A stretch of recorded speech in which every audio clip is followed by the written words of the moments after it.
There was an important change in U.S. policy in the Middle East today as the president welcomed Israeli Prime Minister Benjamin Netanyahu to the White House. Scott, President Trump broke with 2 decades of U.S. policy today, saying he would not insist on a two-state solution to the Israeli-Palestinian conflict. That means no longer committing to the creation of a Palestinian state that would exist peacefully alongside Israel. Here's the president. I thought for a while the two-state looked like it may be the easier of the two. But honestly, if Bibi and if the Palestinians, if Israel and the Palestinians are happy, I'm happy with the one they like the best.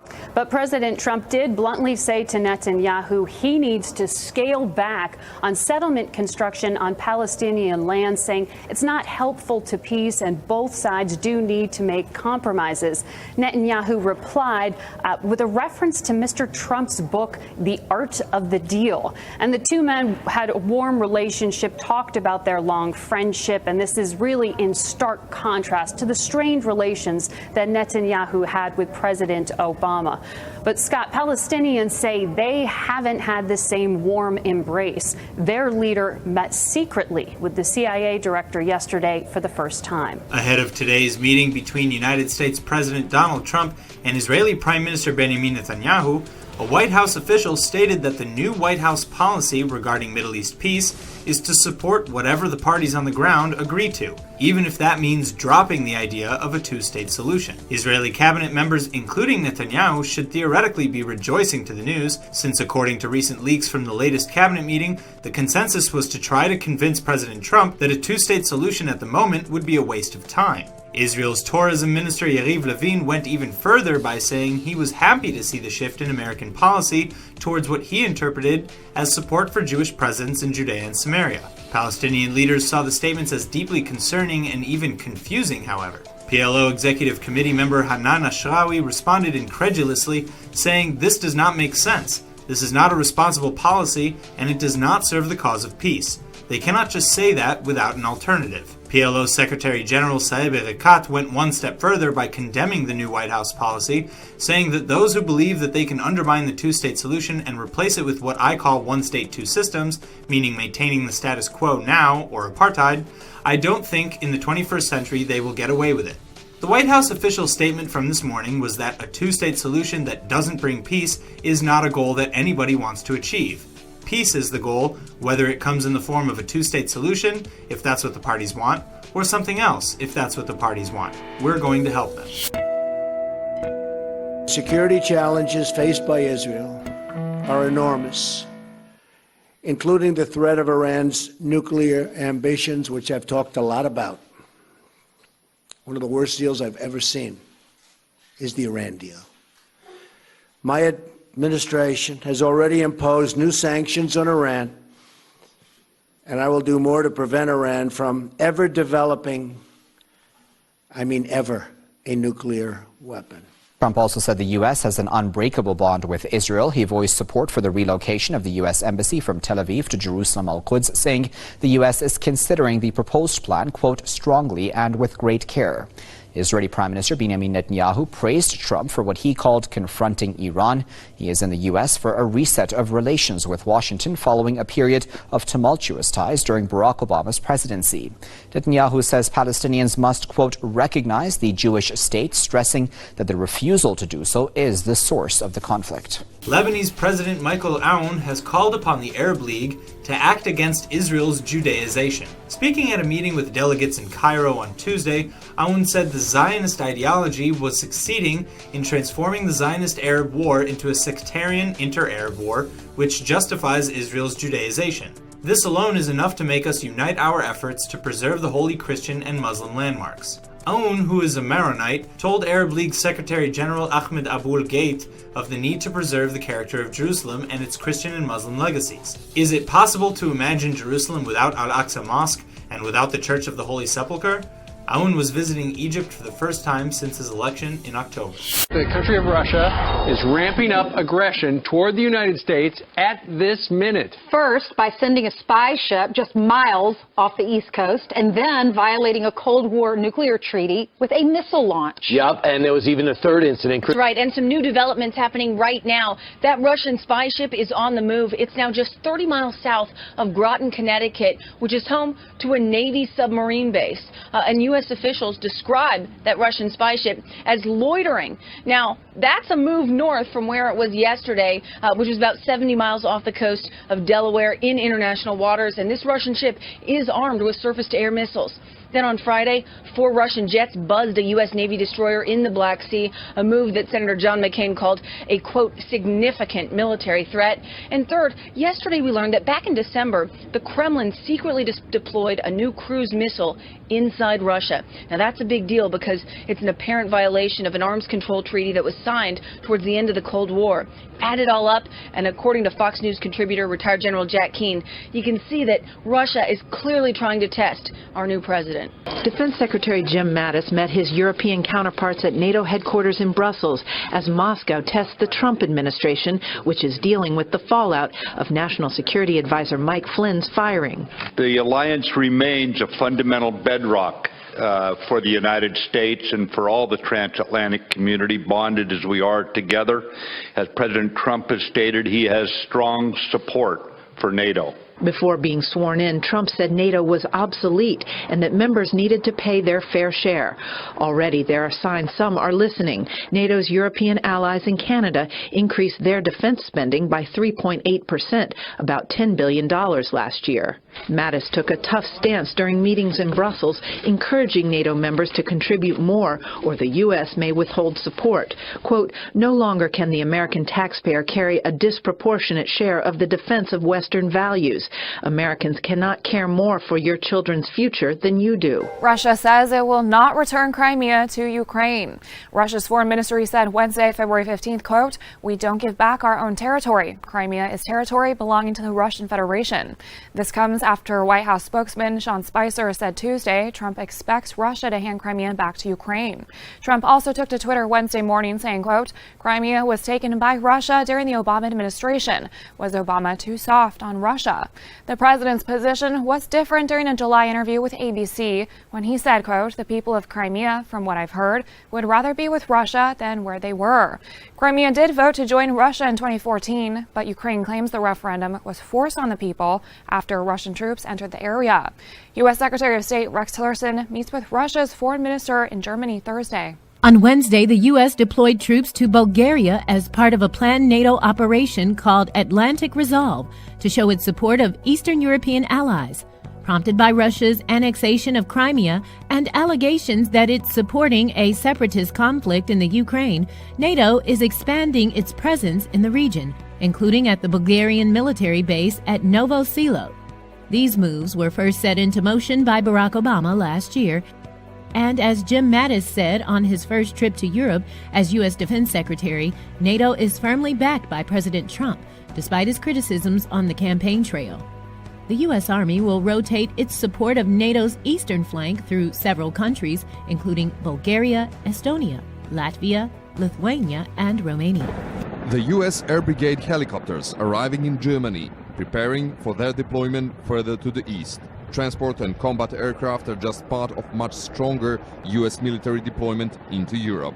Their land troops are already there or on their way to the Eastern European allied countries. This train carries U.S. Army Tank Battalion through Romania to its final destination, a Black Sea port of Constanța, just a hand throw away from Russia. The US and NATO are saying that there is a real Russian threat to the Eastern European countries like Baltic states, Bulgaria, Romania and Poland. That's why US troops are sent to support Eastern European partners. The US troops that are arriving there are combat ready. Here they are just weeks ago, training in Poland, setting their gun sights and preparing for the move to the east. All of these platforms will roll off the train ready to fight. We will roll off the train combat ready, so we can fight from day one rolling off the train. Something that Russia is nervous about. American tanks in their first live-fire exercise in Poland. US troops are here to reassure NATO's eastern members and deter the Russians, or the Soviets, as Poland's defense minister Antoni Macierewicz still calls them. During the Soviet attack on Georgia in 2008, the late President Lech Kaczynski warned us. Today Georgia, tomorrow Ukraine, next the Baltics, and after that Poland may be under threat. Today I know that we will not be. It's very hard to understand how people view Russia from out here unless you're out here, where there are constantly discussions about how you would defend against attack, and regular normal people sort of sit in cafes and talk about what their evacuation plan is and how they would get their family out, and what they would do if there was sort of the wall of Russians coming over the border again. So it's a feeling it's a present danger then? Absolutely. Ukrainian authorities say the country is facing a serious energy crisis over shortage of anthracite coal. A third of the Ukrainian thermal power plants depend on the material, and their reserves would run out in 40 days if new shipments from Eastern are not delivered in time. The ministry will initiate the declaration of the emergency state in the energy sector. It will allow us to manually operate the system and minimize the use of the coal, which is not sufficient. The shortage of anthracite coal was caused by a blockade laid by war veterans on 3 key railway arteries in eastern Ukraine. They demanded the release of war prisoners held by pro-Russians and insist that the government should not trade with people it's waging a military operation against. Meanwhile, authorities argued that the company which sells the coal and is owned by Ukraine's richest man, Rinat Akhmetov, is officially registered and pays taxes to the Ukrainian government. Ukrainian citizens remain divided on the issue. Energy experts say Ukrainians might start experiencing rolling blackouts in the coming weeks. Daesh terrorists in Syria have cut off water to the city of Aleppo shortly after it was restored following an outage that lasted an entire month. The terrorists cut off water from its source in Al-Khafseh area, some 90 kilometers east of the city. The governor of Aleppo says government forces have begun intensive efforts to restore water.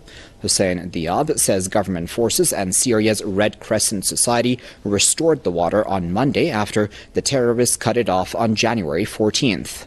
Takfiri terrorists in Syria have cut off water supplies to different residential areas in an apparent bid to retaliate battlefield losses. CNN reports that the Defense Department is considering proposing sending conventional ground combat forces into northern Syria for the first time as part of an effort to speed up the fight against ISIS, CNN has learned. It's possible that you may see conventional forces hit the ground in Syria for some period of time, one defense official told CNN. President Donald Trump has ordered his defense secretary to come up with a proposal to combat ISIS before the end of the month. If the idea was approved by Trump in the coming weeks, it would significantly alter U.S. military operations in Syria. Yet another shell fired from Syria has landed in the Israeli Golan Heights, but luckily no one has been injured. The errant shell reportedly landed in an open area, and unconfirmed reports from Syria claim it was fired by the Syrian military. The missile was supposedly being fired on rebel forces in the village of Hamidiyah, which lies in the demilitarized zone near the border of Israel. This isn't the first time that an errant shell from Syria has hit Israeli land. Just last week, the IDF fired at a Syrian government position in the Golan Heights after a tank shell landed in Israel. That shell also didn't hurt anybody, but the IDF retaliated by directly hitting a Syrian army position. The Israeli government has consistently made it clear that Israel holds the Syrian government responsible for all errant fire, regardless of where it's coming from, and says it will continue to retaliate every time Israel is hit. As the talks in Washington took place, Iran, a country Israel views with suspicion, was set on consolidating its influence in the Middle East. President Hassan Rouhani arrived in Kuwait as part of a trip aimed at reviving ties with Iran's Gulf Arab neighbors. According to Reuters, Iran has a rocky relationship with many of its Gulf state neighbors. The tension stems in part from long-standing issues between Shiites and Sunnis. Iran is predominantly Shiite, while Gulf nations like Saudi Arabia and Kuwait are mostly run by Sunnis. This leads to direct clashes in places like Syria, where Sunni and Shiite Muslims often take opposing sides of the nearly 6-year civil war. But on February 15th, Rouhani took a one-day trip to Oman and Kuwait to try to smooth relations. While there, he said the basis of his government's policy, quote, is always good neighborly relations. Omani state news reported that the national leaders discussed ways to improve bilateral cooperation. However, no concrete details about future policies have surfaced. On a diplomatic marathon, 4 days, 3 countries. President Recep Tayyip Erdogan was accompanied by a delegation that included military and intelligence chiefs, key ministers, and businessmen. They have been meeting leaders in Bahrain, Saudi Arabia, and Qatar. On top of the agenda has been regional peace, security, and stability. Turkey has called on the Gulf nations to support the establishment of a safe zone in northern Syria. Such a no-fly zone, Turkey argues, would help in the settlement of Syrian refugees and provide a barrier against terrorist organizations like Daesh and PKK's Syrian arm, the PYD and YPG. All sides agree on the need for greater cooperation against Daesh, and there are other concerns. Wherever we look in the region, we find Iran's nefarious activities and we find Iran's aggressive behavior, and that must stop if Iran wants to be treated like a normal nation. China lodges a diplomatic protest with India due to the visit of a delegation of Taiwanese legislators. The delegation, made up of 3 members of the Taiwanese parliament, arrived on February 13th for a 3-day visit. Their itinerary includes a visit to the plant of a Taiwanese steel company.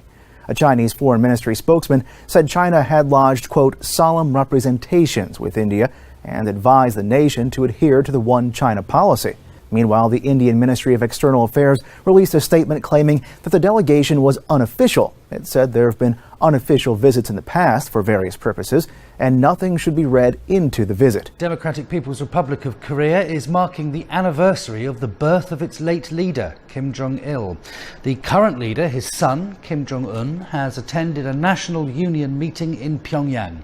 Senior members of the Workers' Party of Korea were present at the meeting, which was held to celebrate the 75th birthday of Kim Jong-il. The country marks February the 16th as the Day of the Shining Star. Kim Jong-il died in 2011 at the age of 69. He had succeeded his father and founder of the DPRK, Kim Il-sung, in 1994. One North Korean government source says the purpose of a recent missile launch was to honor the birthday of the late Supreme Leader Kim Jong-il, even though Tokyo, Washington, and Beijing say it was meant to tweak the country's rivals.